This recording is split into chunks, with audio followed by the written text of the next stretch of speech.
Bem-vindo a mais uma reunião da Comissão Política, o podcast de política do Expresso. É verdade, ainda não fomos de férias e também ainda não foi de férias a nossa novela favorita. Sim, hoje temos mais um emocionante episódio de tensão na Geringonça. No capítulo desta semana, Mário faz frente a Catarina e Jerónimo e diz-lhes que o orçamento é para todos os portugueses e não apenas para alguns. Como irão Catarina e Jerónimo reagir a esta informação dramática? Se precisar de uma boa frase para responder, talvez Jerónimo possa fazer suas as palavras do jovem e rebelde Miguel Tiago, que na última edição do Expresso deixou uma garantia para a memória futura. O PCP não se deixa comer. Será que não deixa mesmo? E o que se passa afinal no PCP, onde nos últimos 3 meses 3 deputados foram substituídos e o revolucionário Miguel Tiago admite que sai por estar cansado, sem ânimo para a luta. É certo que a luta continua, mas aparentemente uma parte da luta trava-se mesmo no interior do PCP. E na terceira parte desta reunião vamos olhar para outra espécie de geringonça. A nova lei para o alojamento local é uma colagem de ideias dispersas, não necessariamente coerentes, a partir de uma ideia do PS que era tão boa que o próprio PS acabou por a deixar cair. Já lá vamos a esta espécie de lei Frankenstein que pelos vistos não agrada a ninguém. Estamos a gravar na manhã de terça-feira, 24 de julho, e para falar disto e de outras coisas que não nos saem da cabeça, tenho comigo a Rosa Pedroso Lima, jornalista do Expresso que acompanha as esquerdas e os movimentos sindicais. Olé. A Elizabeth Miranda, coordenadora de Economia do Expresso. Bom dia. E o Martim Silva, diretor executivo do Expresso. Olé, olé. Eu sou o Filipe Santos Costa. Porque o PCP não se deixa comer, não é? Ou seja, o PCP, a estrutura do PCP não se deixa comer. E, portanto, estamos perfeitamente atentos a qualquer força que nos queira liquidar. Era Miguel Tiago, na entrevista que deu à edição de sábado passado do Expresso, ele confessou-se como um revolucionário cansado e aparentemente desencantado. Ao fim de 13 anos como deputado, chegou à conclusão de que não reside na Assembleia da República e, eu cito, qualquer esperança para o povo português. E ao fim de 3 anos de geringonça, diz que todos os comunistas portugueses estão numa situação, e cito, que é crítica. Rosa, isto não é o discurso habitual de um deputado comunista bem comportado. Bom, isso na novela Tensão da Geringonça dá para perceber, nós temos tido sempre como garantidos que o PCP era o elo mais forte da geringonça, fiável, que se aguentava e que conseguia coordenar as tensões internas. A entrevista de Miguel Tiago permite levantar um pouco o véu sobre o que é que se passa e a dificuldade que o PCP tem em segurar o seu eleitorado e os seus militantes numa solução que, à partida, foi de altíssimo risco para o PCP. E, portanto, nós suspeitávamos que tinha havido críticas e há críticas internas. Eu acho que a entrevista do Miguel Tiago é muito corajosa nesse sentido. Corrija-me se eu estiver errado, mas eu não me lembro de outra figura de primeira linha do PCP, e atenção, ele é no grupo parlamentar um dos deputados que estão nessa primeira linha, que tenha sido tão claro na confissão do desconforto. Não, com a última esta vez que tu tinhas sentido isso, exatamente, a única vez que tu tinhas visto um comunista assumir críticas às opções do partido, tinham sido comunistas que saíram em ruptura, em ruptura. O Miguel Tiago não sai em ruptura, continua a afirmar-se comunista e disponível para continuar no partido, mas, sobretudo, quer estar lá quando for feito o balanço desta geringonça e os custos políticos para o partido. Ele faz questão de dizer isso. Todos os comunistas estão neste momento, portugueses, estão numa situação crítica, diz ele, e somos todos obrigados a fazer um balanço crítico sobre as vantagens e as desvantagens de termos embarcado nesta solução. E eu acho que isso é muito corajoso e é muito revelador de que ao PCP foi exigido muito. Foi exigido muito com este compromisso com o... Está a ser um sapo difícil de digerir. Engolir já foi engolido. Tem uma bela tradição de engolir sapos, mas apesar de... É difícil fazer história em cima dos acontecimentos e, portanto, qualquer pretensão nesse sentido seria demasiado ousada. Mas eu acho que este é o tipo de entrevista cujo espírito vai ajudar a perceber este momento do ponto de vista histórico. Isto porquê? O que esta entrevista revela é que toda esta legislatura, estes 4 anos que terminam para o ano, o que é que nós sentimos sempre, mas não é explícito, é que o Bloco de Esquerda, neste acordo, está relativamente confortável. Isto é, critica muito o PS e o Governo nas suas opções específicas, mas está confortável na cadeira em que está colocado, que é uma cadeira de participação ativa no poder e numa solução de governo com o PS. E o que é que nós sempre suspeitámos e achamos todos, mas que depois não é tão palpável, é que o PCP, fazendo parte exatamente da mesma solução, nunca esteve confortável nela. E o que esta entrevista mostra, e aliás é daquelas entrevistas que é um clássico do PCP, que a gente tem que ler 3 vezes, porque aquilo é sempre... Não, por acaso não acho, eu acho que esta é diretíssima.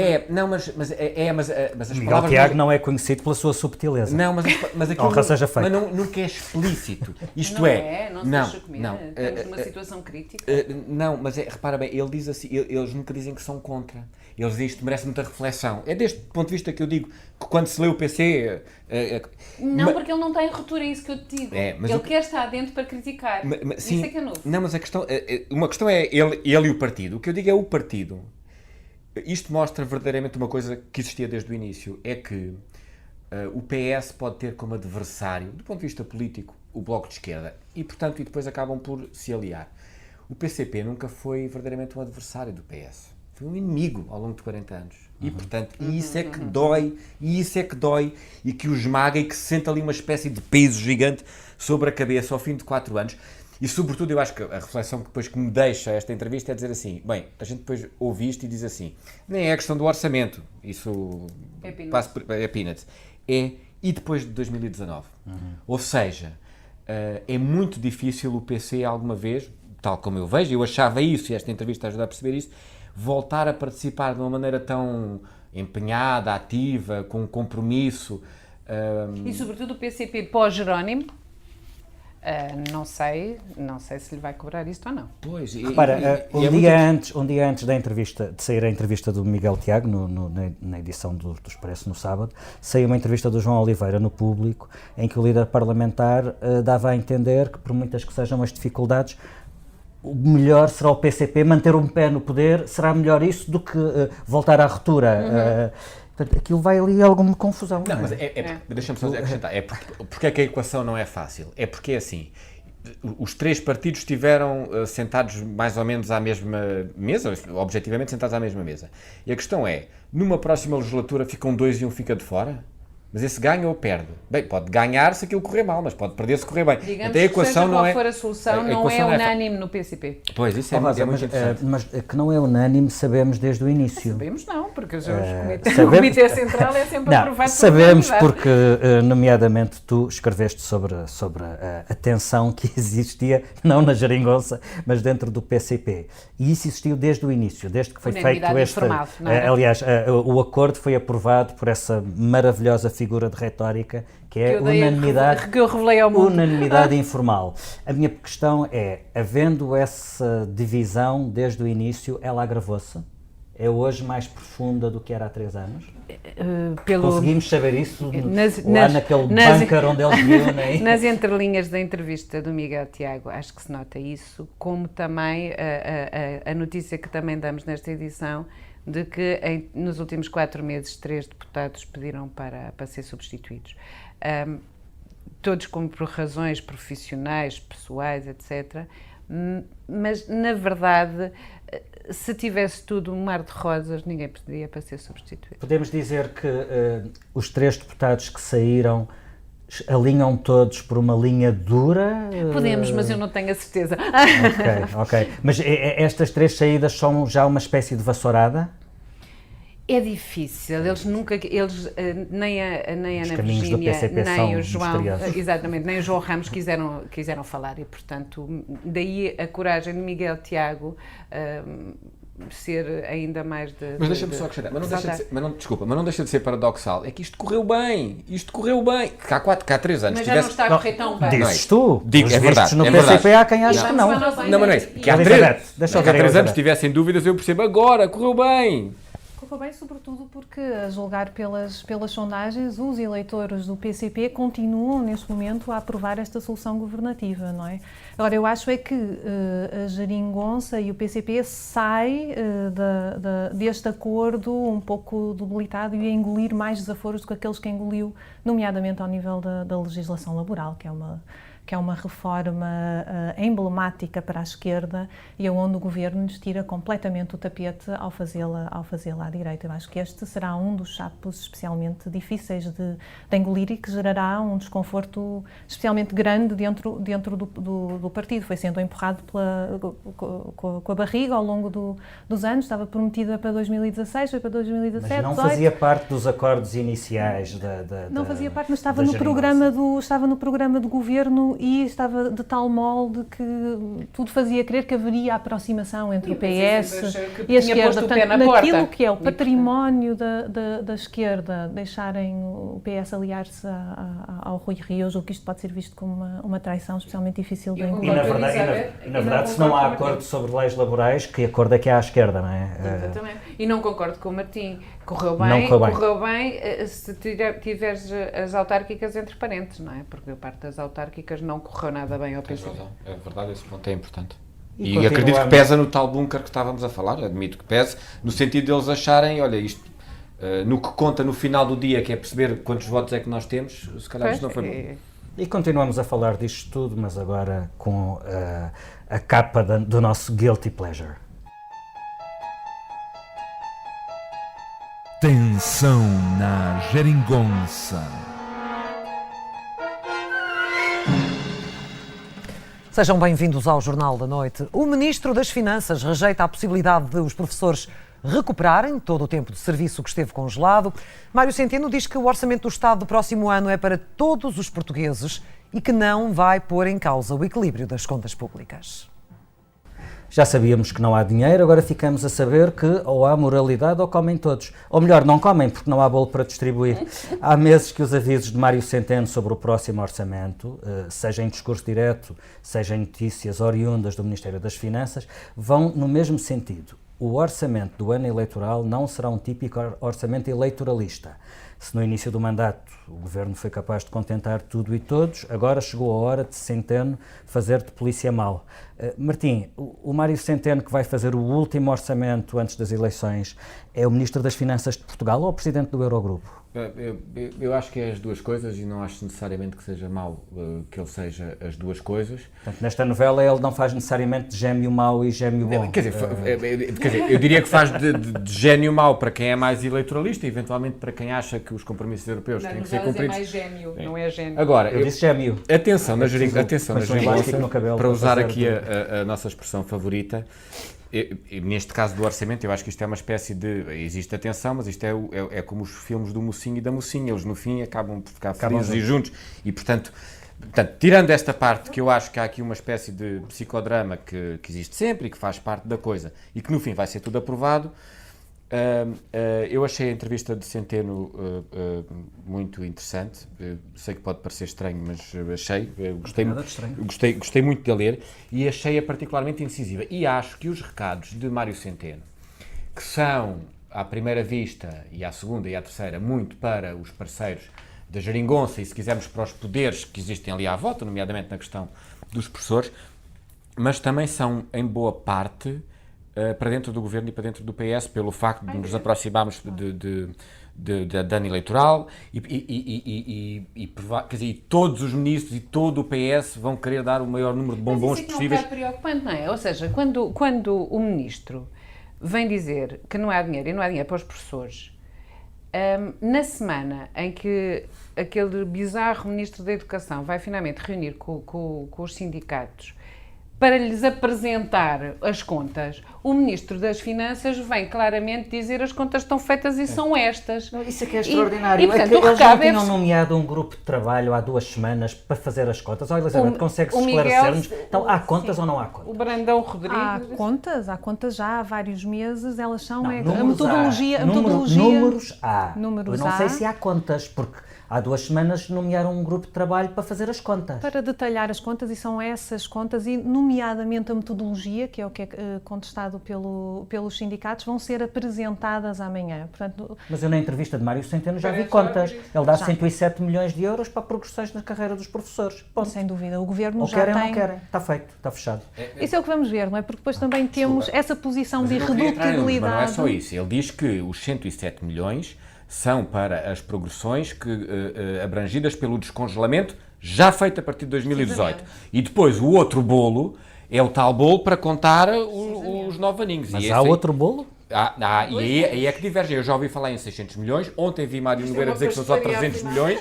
E, portanto, olha, alguém que faça as contas. Nós no Expresso já detalhámos essas contas. Elas não são fáceis de perceber, mas há 2 efeitos, basicamente, sem querer amassar muito. Portanto, há um efeito de descongelamento automático, porque a partir de janeiro todos os funcionários públicos passaram a progredir normalmente, incluindo professores.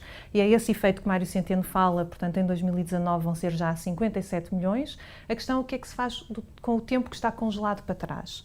E os professores querem que se conte todo o tempo. O Governo acha que é bastante injusto porque os professores progridem essencialmente com base no tempo, os outros funcionários públicos com base no mérito, e quer condensar aqui, arranja aqui uma fórmula de conversão. E sobretudo quer travar reivindicações parecidas de outros grupos da função pública que têm carreiras... Mas há meses que andamos nesta macacada. macacada. Há meses que andamos nisto. Os 600 milhões são 600 milhões sim, mas são só a partir de 2023. Portanto, os 600 milhões existem, mas não são um efeito orçamental imediato. Não é? Em 2019 seriam qualquer coisa como 100 milhões de euros de custo total se a proposta dos sindicatos fosse avante. O que eu julgo é que, aparentemente, houve um braço de ferro, as 2 partes já sinalizaram que querem desbloqueá-lo e não querem contaminar a discussão do Orçamento do Estado com isto. Portanto, havia neste fim de semana uma fonte que ao público dizia que vai ser negociada uma solução que salva face para todos os lados, e muito provavelmente é o que vai acontecer aqui. Eu concordo com a Rosa que o que parece estranho é esta mensagem de Mário Centeno, que, quanto a mim, não diz nada, não vai em nada além daquilo que ele tem repetido nas últimas entrevistas. Aliás, a entrevista, sem prejuízo de ser interessante, é repetitiva. Se lermos as últimas 3 entrevistas, são praticamente iguais a essa em termos de conteúdo, com ligeiras variações de forma. O que é estranho é ele dizer isto nas vésperas de os sindicatos e o Governo se Os senhores estão-se a sentar à mesa, mas quem define as regras do jogo é alguém que não está sentado naquela mesa. Não, e ele mostra dizer, vocês sentam-se, mas olha, quem definiu as regras são estas, as balizas são estas. Vocês podem falar do que quiserem, mas o dinheiro é este. Pois, mas é muito interessante, se quiseres, sobretudo, atirar gasolina para uma fogueira. Eu também acho interessantíssimo. É pôr isto a arder, não é? Agora, Centeno veio aqui dizer que ele é Centeno, ok? Vamos ver agora o que é que o Tiago Brandão Rodrigues se é Centeno ou não. O Ministro da Educação tem aqui a oportunidade de fazer o seu mandato. Resolver um problema, porque a gente nunca percebeu muito bem o que é que ele anda para lá Fazendo fazer. frente a Centeno? Sim, Oba, ou então fica uma... pode fazer frente a Centeno ou fazer frente aos professores. Pode optar por ser uma Maria de Lourdes Rodrigues em versão de Barbas e achar que ganhou o país, mas perdeu os professores, isso é bom e depois logo se vê. Ou então consegue aqui o milagre de resolver isto, como a Elizabeth dizia. É claro que o Governo quer desembaraçar-se deste problema, porque este problema é gigantesco demais para entrar pelas discussões do orçamento adentro. E a Catarina e o Jerónimo já deixaram bem claro que isto é para resolver porque já está resolvido. Deixa-me só acrescentar que há uma frase politicamente muito interessante de Centeno na entrevista, que é uma espécie de ensaio de um argumento político algo perigoso, mas que o Governo pode ter a tentação de usar, que é quando ele diz que o orçamento é feito para todos os portugueses, que é uma espécie de jogar uns contra os outros, neste caso. E que não é, aliás, inédito, mas que eu acho que essa frase lançada nesta altura, porque, de facto, os professores são imensos, mas também há imensos que não são professores. Eu lembro-me de argumentos parecidos de Passos Coelho. Exatamente. Mas o argumento de lançar uns contra os outros não é inédito. Eu acho que ele ensaia ali na entrevista e vejamos que, eu acho que quanto pior correrem as negociações e pior correr esta discussão, mais o Governo pode ter a tentação de utilizar este argumento para os encostar à parede. E depois chegam a setembro com isto, com as leis laborais e com o orçamento para discutir. Olha, boa sorte. Aliás, cá estaremos para continuar. Na entrevista, o Mário Centeno nota-se que ele é uma pessoa especialmente atenta aos inquéritos de opinião e vai dizendo, não é? Os serviços públicos não estão assim degradados. Foi uma das razões também, uma das mensagens que ele tentou passar nesta entrevista é que desmontar a ideia de que o sucesso orçamental foi conseguido à custa da degradação de serviços públicos.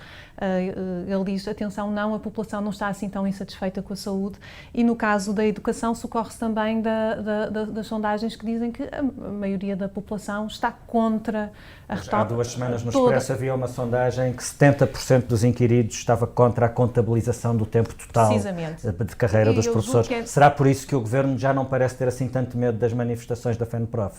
Eu julgo que é nessa senda que retomam este discurso mais divisionista de pôr portugueses contra professores e umas classes contra as outras. Agora, deixa-me só dizer-te uma coisa.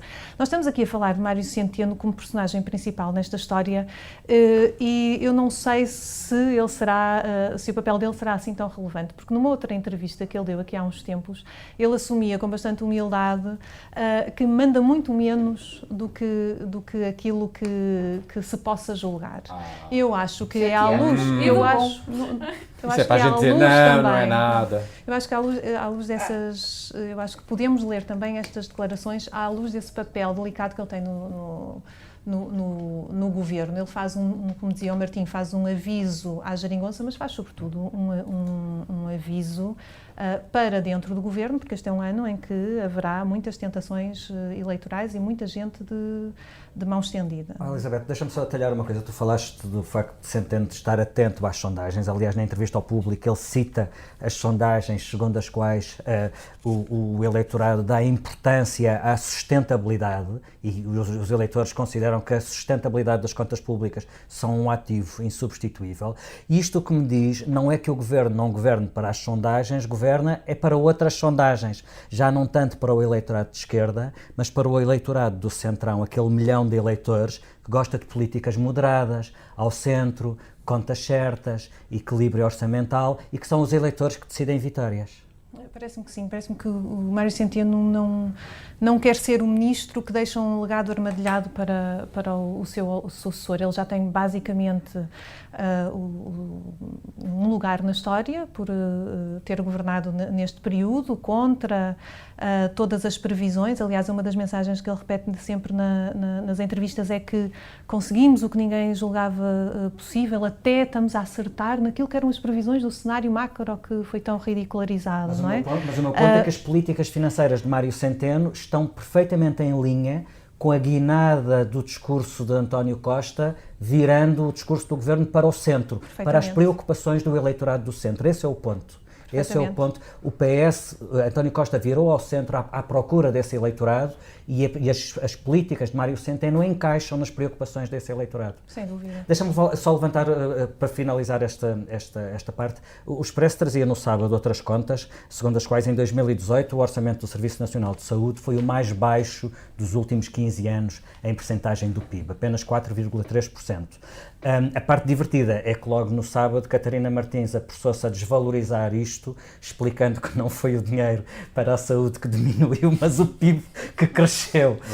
Isto cada um vê o que quer, não é? Sim. Ela tem razão, certo?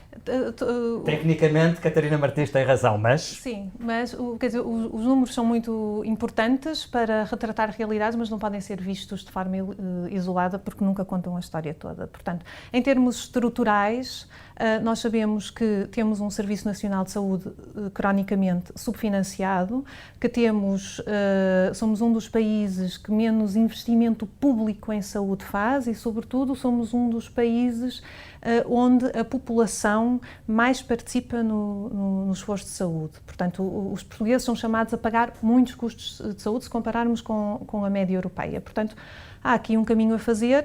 Se quiser, aumentando os gastos do Serviço Nacional de Saúde, não estaríamos a destoar da média europeia, muito pelo contrário, estaríamos a aproximar-nos. Agora, estas análises de curto prazo, é verdade que o peso no PIB, das despesas de saúde no PIB, baixaram, mas este indicador tem que ser visto com alguma cautela, porque senão também nos põe a elogiar o pico que atingimos no período da Troika, em que as despesas de saúde foram esmagadas, não é? Portanto, há um numerador, há um denominador, e nesse sentido a Catarina Martins tem razão, porque em termos nominais a despesa em saúde está a aumentar, eu julgo, cerca de 800 milhões de euros entre 2015 e 2018. É suficiente? Provavelmente não será suficiente. O problema não é o que ela diz, é o que eles escondem. Claro. Isto é, a notícia não... Repara bem, é evidente que a notícia, e eu acho que uma pessoa com 2 dedos de testa vê que aquilo é uma maneira de olhar para aquilo. O problema é que não nos disseram aquilo. É porque andamos há 4 anos a dizer, não, recuperamos os serviços públicos, estamos a investir mais, estamos a fazer isto. Ao menos que dissessem, olha, estamos a recuperar, mas é menos do que queríamos e isto até diminuiu no PIB. Não. E é sintomático que Catarina Martins olhe para os números exatamente da mesma maneira que Mário Centeno olha. É isso. E eu quero aproveitar o facto de termos usado as expressões numerador e denominador nesta comissão política para passar ao tema seguinte. Vamos então a outra geringonça. Na semana passada foram aprovadas as novas regras para o alojamento local. Eu usei há pouco a expressão Lei Frankenstein, corta e cola ideias dispersas propostas pelos vários partidos sem ter necessariamente uma coerência. Tudo começou, vale a pena lembrar, com uma ideia do PS que queria dar aos condomínios a hipótese de vetar a criação de unidades de alojamento local. A ideia era tão boa que morreu de morte natural, mas outras fizeram o seu caminho. Elizabeth, o que é que muda com esta lei? Mudam várias coisas. Há medidas de contenção da oferta. Essencialmente aqui permite-se às câmaras municipais definirem cotas ao alojamento local.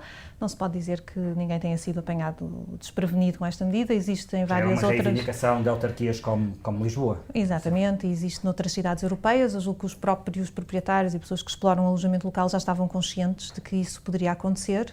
Depois há medidas de maior responsabilização dos senhorios, nomeadamente obrigando-nos a ter seguros para as partes comuns, investirem na sinalética e, eventualmente, contribuírem mais para o desgaste do prédio. E depois pagando mais condomínio do que os pagando mais condomínio. E depois há uma espécie de medida de recurso, talvez menos conseguida, que é a de permitir aos condomínios fazerem queixas que depois são mediadas pelas câmaras. Grosso modo, é isto que são muda. decididas. Ou seja, a maioria do condomínio pode fazer uma queixa à Câmara pedindo o encerramento do alojamento local e depois a Câmara decide esse encerramento ou não. Funcionando como uma espécie de juiz. Esse é um dos pontos da nova lei, precisamente, que levanta muitas dúvidas, porque dá às autarquias o poder de um juiz. E não é isso que é suposto ser uma Câmara, não é? Sim. Havia quem pedisse uma figura como os julgados de paz, que agilizasse... Que existem, sim, que funcionam, de facto, são um meio de alternativa à resolução de litígios relativamente eficiente. Esta solução, muito provavelmente, nunca vai ser acionada, porque a regulamentação vai ser de tal modo difícil e as câmaras vão querer proteger-se de tal maneira dos protestos de um lado e do outro que provavelmente vão blindar a solução. Este exemplo do alojamento local é um exemplo que serve para tanta coisa em Portugal, que é, eu acho que o fenómeno do turismo, a mim não me ouvirão uma crítica que seja este fenómeno do turismo que está a acontecer, ao alojamento local, a tudo o que está a acontecer, acho magnífico. Agora, se o legislador não serve para andar à frente da sociedade, também não convém andar tão atrás, e é o que acontece sempre, que é, perante um fenómeno destes, é óbvio que tem que haver regulamentação, é óbvio que tem que haver regulação estatal ou dos poderes públicos, mas o Estado e os organismos do Estado parece que andam sempre a correr da fogadilho, que é, percebem tarde o fenómeno, percebem mal o fenómeno e quando percebem o fenómeno vão da fogadilho fazer um conjunto de medidas, eu não as conheço em absoluto detalhe, mas que me parece que há aqui depois um excesso de regulamentação, uma espécie de pronto, agora percebemos que há um problema e vamos tentar resolver, e metem-se demais nas coisas. Sobretudo, Martim, há a introdução de um elemento de incerteza para os investidores. Os proprietários de alojamento local queixam-se que com estas regras o negócio passa a ser absolutamente imprevisível porque fazem um investimento que pode a qualquer momento ser encerrado por uma iniciativa do condomínio. E qualquer pessoa que já tenha estado em reuniões de condomínio sabe o inferno que isso pode ser.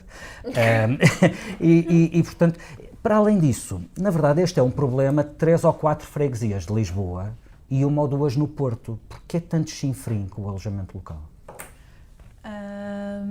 duas ordens de razões, não é? Temos um problema de escassez de oferta para arrendamento tradicional, por um lado. Temos um problema antes do boom do turismo e do boom do alojamento local. Antes, mas que se agravou muito substancialmente e que está a levar, inclusivamente, o investimento estrangeiro está a levar, inclusivamente, à subida dos preços do imobiliário. Não tem a ver com o alojamento local, é outra coisa. Não. Lisboa e Porto passaram a estar na rota do investimento imobiliário internacional. Imobiliário, mas também muito propulsionado pela procura turística e pelo investimento em imóveis para arrendamento turístico, porque dão boas rendibilidades. Não é?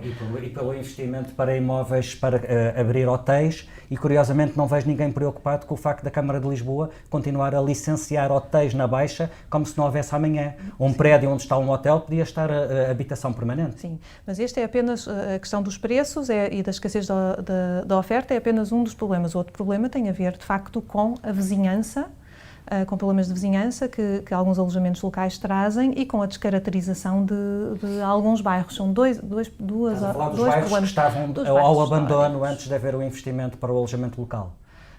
Alguns bairros a Baixa de Lisboa era uma cidade fantasma antes do boom do turismo e do alojamento local. Esse é eu julgo que as duas narrativas têm razão de ser, não é? Portanto, por um lado, acho que a narrativa de que boa parte da regeneração urbana se deve ao turismo e ao investimento no imobiliário do turismo, e que o alojamento local traz as pessoas, muitas famílias, a participarem no desenvolvimento da cidade, acho que é inequívoco. Também há validade nos argumentos de que isto é uma modalidade em grande expansão, está a acontecer de forma relativamente desregrada, fez subir os preços do imobiliário e que faz escassear o arrendamento tradicional e cria algumas complicações de vizinhança. Aliás, os efeitos não são só nessas freguesias do centro, porque depois há uma espécie de ondas sísmicas que se sentem nas outras freguesias da cidade, embora não pelo alojamento local, mas porque isto é tudo um efeito de escadinha, quer dizer, eu acho que é um assunto... Agora, eu, como disse no início, a mim não me ouvirão, e aí concordo muito com a linha que me parece da argumentação do Filipe, uma linha a criticar, porque parece que nós não nos lembramos do que era a Baixa há 10 ou 20 anos, que é absolutamente inacreditável.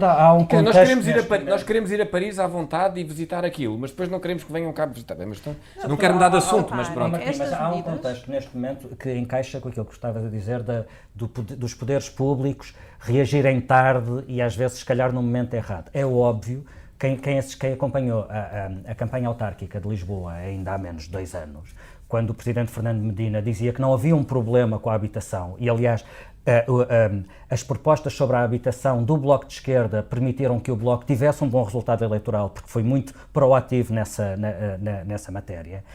Mas a questão é que neste momento sabe-se o peso que o turismo tem no desempenho económico de Portugal e também se sabe que o alojamento local cria o seu próprio mercado.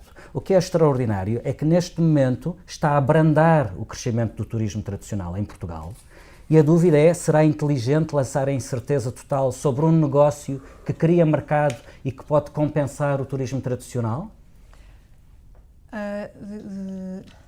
Não sei, a dramatização faz parte um bocadinho do jogo de forças e obviamente que todas as alterações legislativas introduzem incerteza. Não quer dizer que esta lei esteja bem feita, terá que ser testada no terreno, mas é muito menos radical do que algumas legislações que foram adotadas a nível europeu. Por exemplo, só para termos ideia, em Londres só se podem arrendar casas a 90 dias, na Holanda o alojamento local só pode ter 60 dias, em Barcelona, nas Baleares, há proibição de novos alojamentos locais. Portanto, esta legislação fica aquém daquilo que eram as veleidades do PS, do Bloco de Esquerda, do PCP, como o Filipe disse no início, é muito menos radical do que se fez em algumas cidades.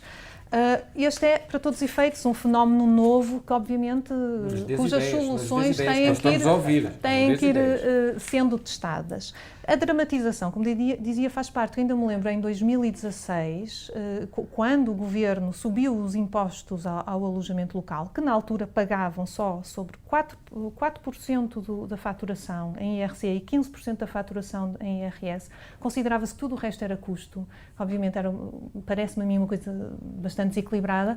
Também se disse que ia ser o fim do alojamento local e que as rendibilidades do setor, e não foram. Muito bem. faz parte, vamos ter que ir testando no terreno. E vamos a outras coisas que não nos saem da cabeça. Martim, o que é que não te sai da cabeça esta semana? Eu não tinha pensado falar sobre isto. Os acontecimentos de hoje levaram-me a alterar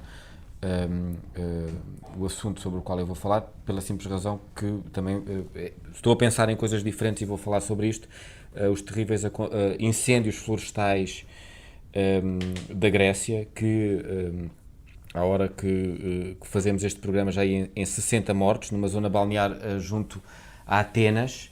E os relatos são dramáticos, de pessoas mortas carbonizadas dentro dos carros, nas casas. Já vimos este filme. E obviamente é isso, traz-nos inevitavelmente à memória os terríveis acontecimentos do ano passado.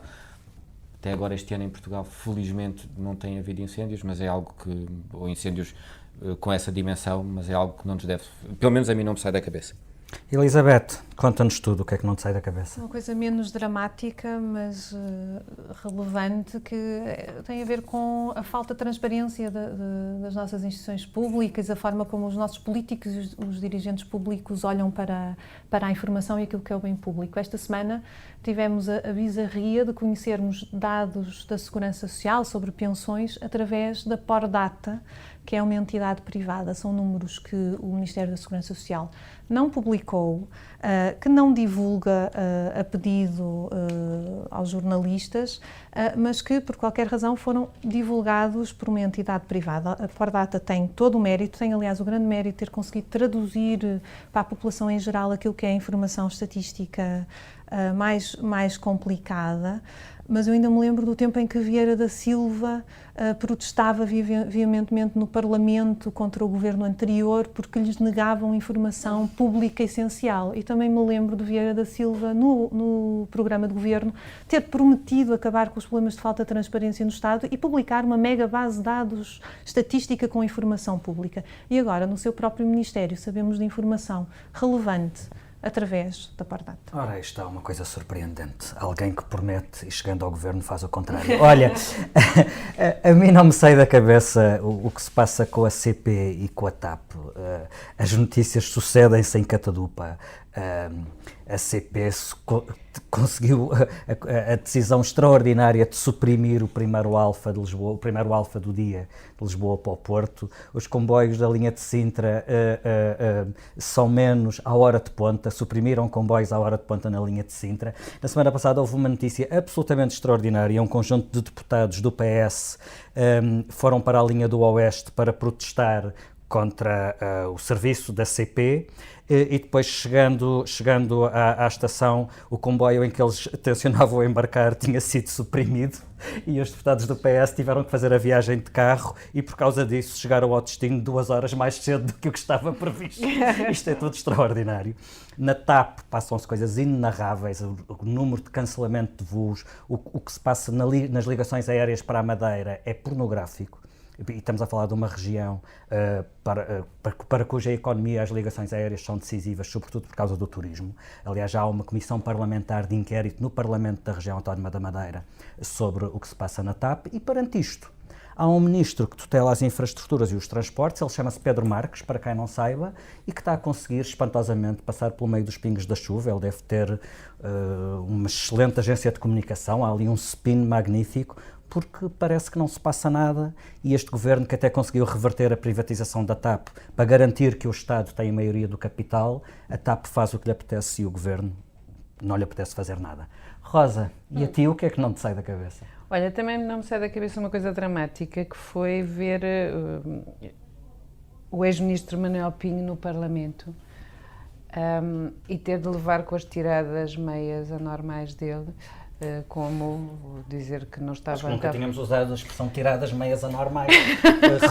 Também não tínhamos ouvido... Não tínhamos visto este desempenho e também não tínhamos... Exatamente, e também o numerador e o calculador também, portanto, isto é só caixas hoje. Não, o desplante, a desfaçatez, a falta de vergonha e de respeito pelo Parlamento são de facto inéditas. E depois Sobre isso, ainda tive de ler no Expresso e li várias vezes, e agora vou, até para me ajudarem nesta terapia pessoal, a frase... deitar isso cá para fora. Vou deitar cá para fora. A última frase de José Sócrates, no artigo que fez sobre precisamente a intervenção de Manuel Pinho no Parlamento, mas no sentido contrário à minha, e vou citar. Há dias em que é realmente difícil olhar para o teatro político sem esboçar um jogar de rejeição.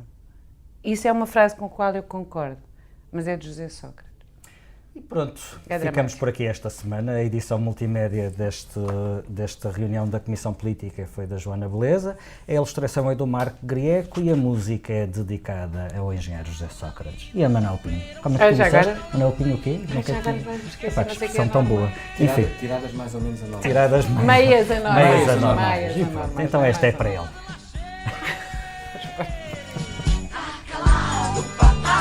Agora vais com a falinhas mansas.